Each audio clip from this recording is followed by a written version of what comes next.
बिहार शरीफ की फिर एक घटना आई है। फिर बेटे ने अपनी मां को छेड़ा। बेटा जब मां को छेड़ रहा था 10 अगस्त को रात के 10 बजे, तो पिता ने देख लिया। पिता का ये कहना है, श्याम, पिता का नाम श्याम है, दिल्ली में रह कर के नौकरी करता है। पिता का ये कहना है कि मेरे को बहुत पहले भी ये पता था कि ये अपनी सौतेली माँ को छेड़ता है, लेकिन मैंने ध्यान नहीं दिया था। मुझे लगा था कि शायद ये झूठी बात है, शायद मेरी पत्नी शायद ऐसा झूठ बोल रही होगी। तो अभी मैंने अपनी आंखों से देखा। अभी भी मैं आया था, 2 दिन हुए मुझे दिल्ली से आए। मैं दिल्ली में नौकरी करता हूँ। 10 बजे थे रात को, और 10 अगस्त को मेरे बेटे ने माँ लेटी थी, माँ के पास जा कर के गलत टच करने की कोशिश की। दोस्तों, मैं बताना चाहूँगी बिहार शरीफ के ये हरनौत थाना मुंडेरी गांव का टोटल कहानी किस्सा है। श्याम बताता है 1999 में उसकी पिंटू की मम्मी से शादी हुई थी। 2012 में पिंटू की मम्मी ने आत्महत्या कर ली। अब ये किस विवाद पे कैसे किया, कैसे अपने शरीर को ख़त्म किया, क्या किया, ये तो सब पिंटू के पापा ही बताएंगे। लेकिन उसके बाद इसे बर्दाश्त नहीं हुआ। अब सुने, 2012 में बीबी चली गई, परलोक सुधार गई, बट 2013 में इसने दूसरी शादी कर ली। 2013 में दूसरी शादी कर ली। 2013 में मात्र 6 महीने रही इसकी दूसरी पत्नी, वो भी ले उड़ी, सब माल फाल लेकर के इनके घर को, इनका सौदा बटोर के उड़ती बनी।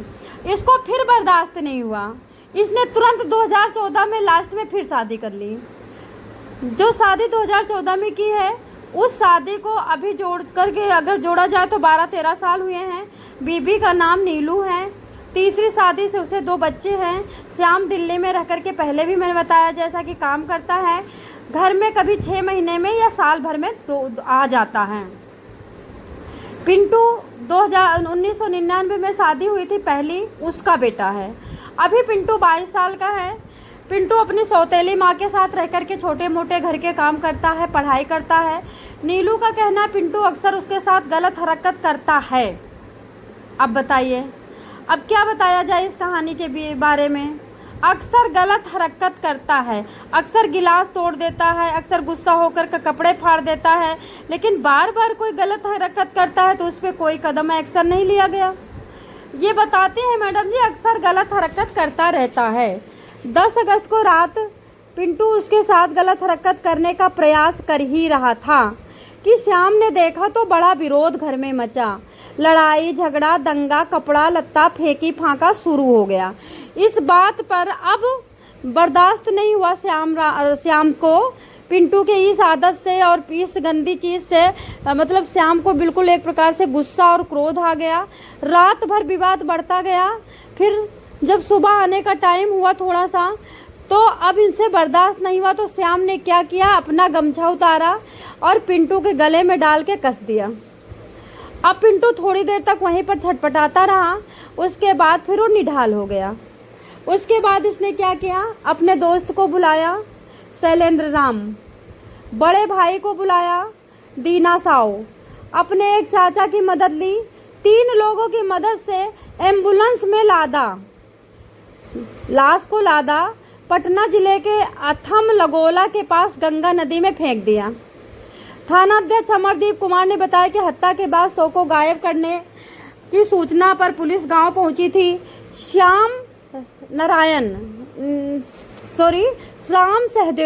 राम सहदेव पिंटू के पापा हैं, पिंटू की पहली मम्मी के पापा हैं, पिंटू के नाना हैं।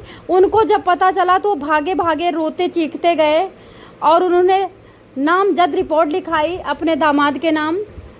उसके बाद तुरंत पुलिस पहुंची। पुलिस पहुंच करके पत्नी को सबसे पहले कैद में लेती है, पूछताछ करती है, तो वो बोल रही कि हाँ, हमारे सामने ही गला घोटा गया है।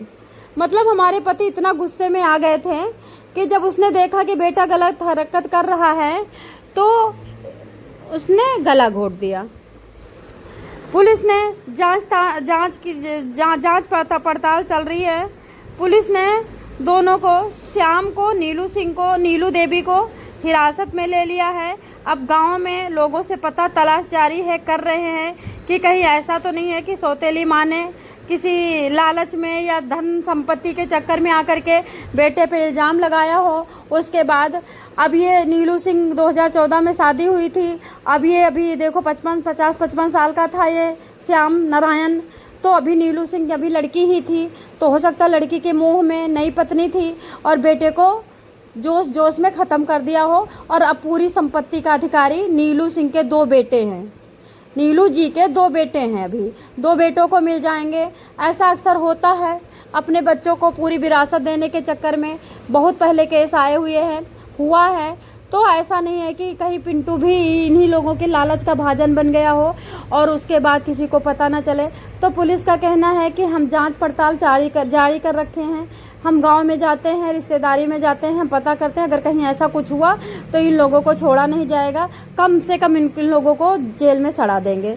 तो आप लोगों का क्या कहना है कि अभी जिस तरह से मौत और कुछ नहीं दिखाई दे रहा है, हर तरफ एक तांडव छाया हुआ है, पति पत्नी को और कोई माँ को। अभी आपने देखा होगा मुंबई से एक वाकया आया है, बेटे को तड़ाक थप्पड़ जड़े जा रहा है बेटा बाप को, और ऊपर से जब आवाज़ सुनी तो बहू आती है, बहू ने फिर शुरू कर दिया तांडव, उसने भी थप्पड़ मारना शुरू कर दिया।